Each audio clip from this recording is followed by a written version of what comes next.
শিক্ষা সহজের আজকের পর্বে আমরা দশম শ্রেণীর মাইকেল মধুসূদন দত্তের লেখা অভিষেক কবিতার দ্বিতীয় পর্বের আলোচনা করব।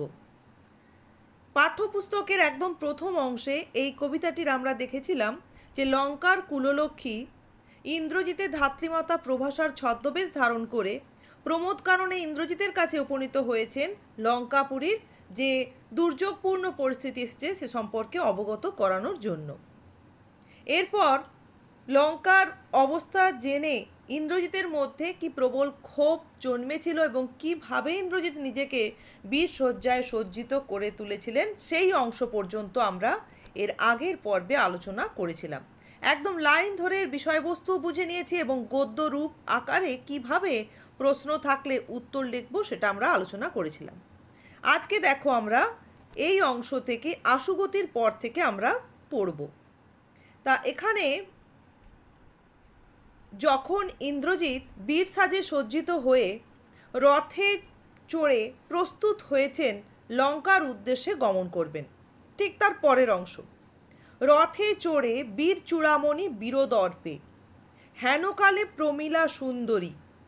তাহলে যখন ইন্দ্রজিৎ, যাকে এখানে বীর চূড়ামণি, বীরেদের তিনি চূড়ামণি বলে অভিহিত করা হচ্ছে, বীরদর্পে রথে চড়ে লঙ্কার উদ্দেশ্যে যাত্রা করবার জন্য প্রস্তুত হয়েছেন, ঠিক সেই সময় তার স্ত্রী প্রমীলা সুন্দরী সেখানে উপনীত হয়েছেন।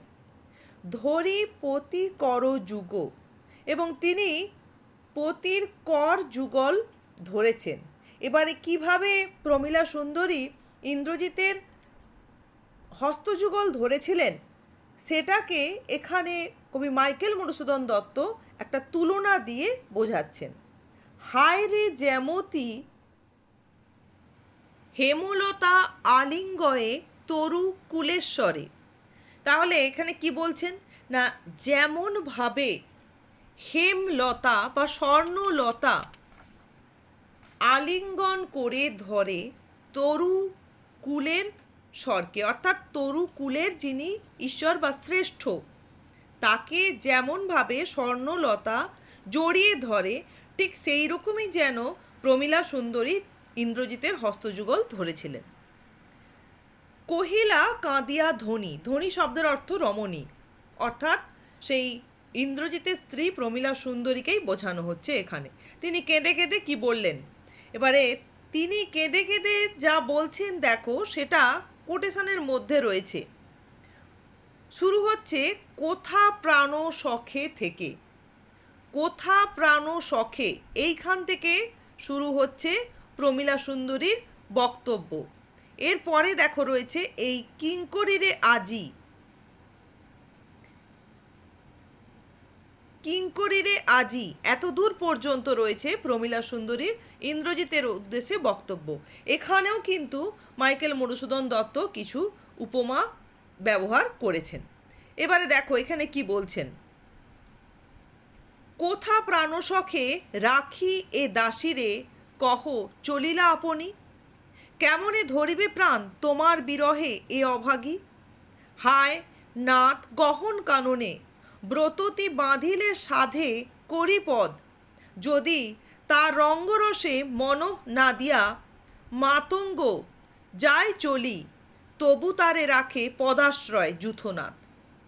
তবে কেন তুমি গুণনিধি ত্যাজ কিঙ্করীরে আজি। তাহলে এবারে দেখো এই অংশটা গদ্যরূপ আমরা কিভাবে করব।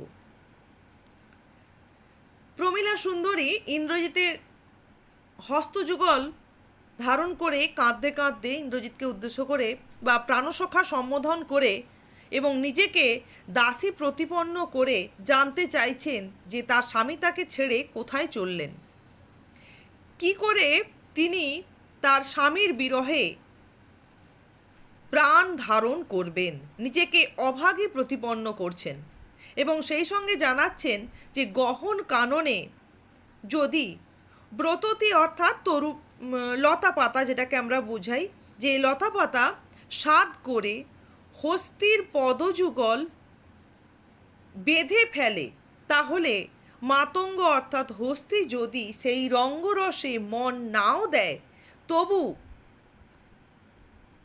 যখন তার বন্ধন ছিন্ন করে যায় তখন সেই তরুলতাকে পদাশ্রয় দেয় বা পদে স্থান দেয়।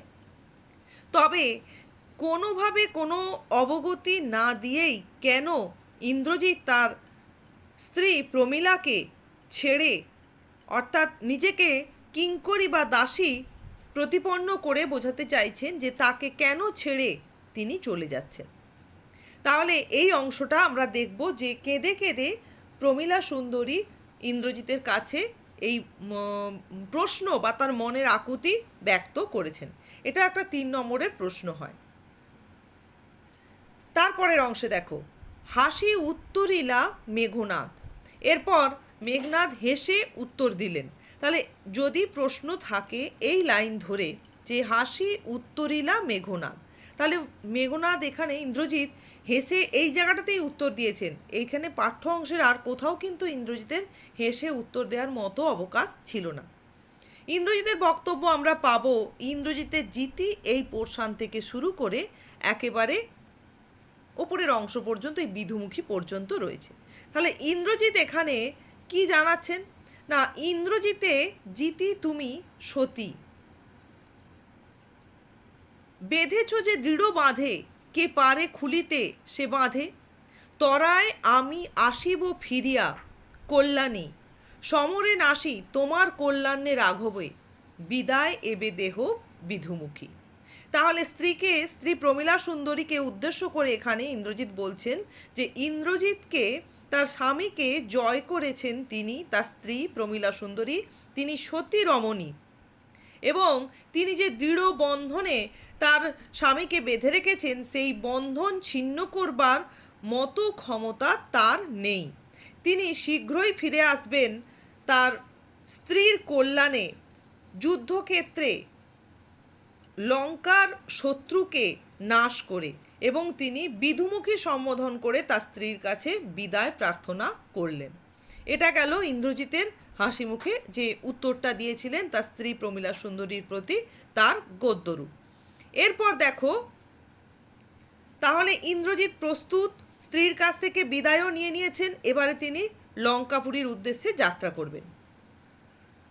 উঠিল পবন পথে ঘোরতর রবে, রথ বর হৈমপাখা বিস্তারিয়া যেন উড়িলা মৈনাক শৈল অম্বর উজলি, সিঞ্জিনী আকর্ষী রোষে টঙ্কারিলা ধনু বীরেন্দ্র, পক্ষীন্দ্র যথা নাদে মেঘ মাঝে ভৈরবে, কাঁপিল লঙ্কা কাঁপিল জলধি। তাহলে এই ছোট্ট স্তবকটার মধ্যে আমরা দেখব ইন্দ্রজিৎ যে লঙ্কাপুরীর উদ্দেশ্যে যাত্রা করেছেন, রওনা হয়েছেন, সেই অংশের বর্ণনা রয়েছে। তাহলে পবন পথে ঘোরতর রব সৃষ্টি করে রথিশ্রেষ্ঠ বা রথবর ইন্দ্রজিৎ যাত্রা করছেন। যেন মনে হচ্ছে হৈম পাখা অর্থাৎ স্বর্ণময় পাখা বিস্তারিত হয়েছে সমগ্র গগনমণ্ডল জুড়ে। যেন মৈনাক শৈল সেই রথবর, রথে উপবিষ্ট রথবরকে দেখে মনে হচ্ছে যে মৈনাক শৈল সমগ্র গগনমণ্ডল বা অম্বর উজ্জ্বল করে উড়ে চলেছে। সেই সঙ্গে ইন্দ্রজিৎ তার ধনুকের সিঞ্জিনী অর্থাৎ ধনুকের ছিলা, সিঞ্জিনী শব্দের অর্থ হচ্ছে ধনুকের ছিলা, আকর্ষণ করে যে ধ্বনি উত্থিত করলেন, যে টঙ্কার ধ্বনি উত্থিত হলো, তাতে মনে হচ্ছে যেন গগনমণ্ডলে পক্ষীন্দ্র অর্থাৎ গরুর প্রবল নাদ অর্থাৎ গর্জন করে চলেছেন। সমগ্র ধ্বনিতে যেন লঙ্কাপুরী এবং সমুদ্র কেঁপে উঠল।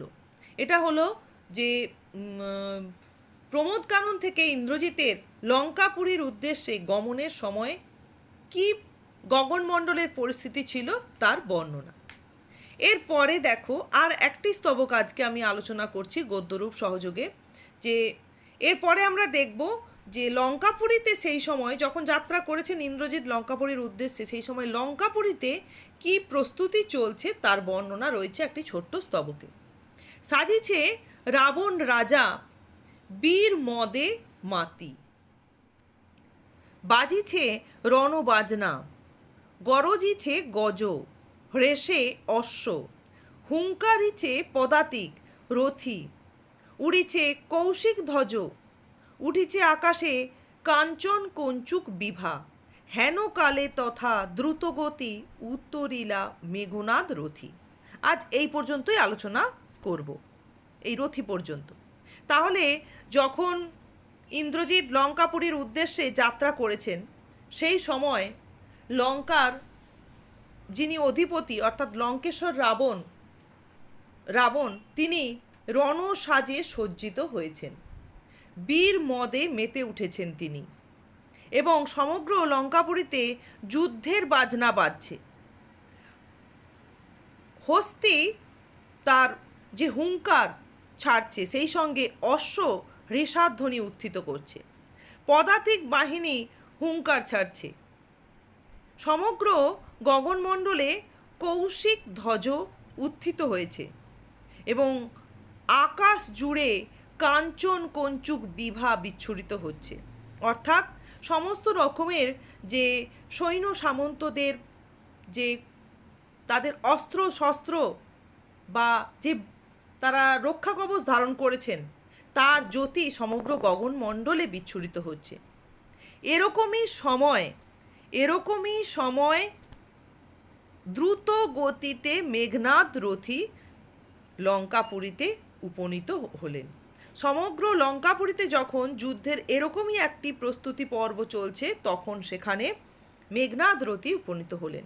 যদি এই লাইন ধরে প্রশ্ন থাকে যে হেন কালে তথা দ্রুতগতি উতরিলা মেঘনাদ রথী, কোন সময় বলতে এই ছোট্ট স্তবক ওই সাজিছে রাবণ রাজা থেকে একদম এই কাঞ্চন কঞ্চুক বিভা পর্যন্ত এর গদ্যরূপ করে উত্তরটা বলতে হবে। আজ তাহলে এতটাই আলোচনা করলাম। আরেকটি পর্বে এর পুরো লাইন ধরে আমরা গদ্যরূপ আলোচনা করলে পুরো পাঠ্য অংশটাই কমপ্লিট হবে। এরপর কিছু প্রশ্ন উত্তর এই পাঠ্য অংশের উপর থেকে আলোচনা করব।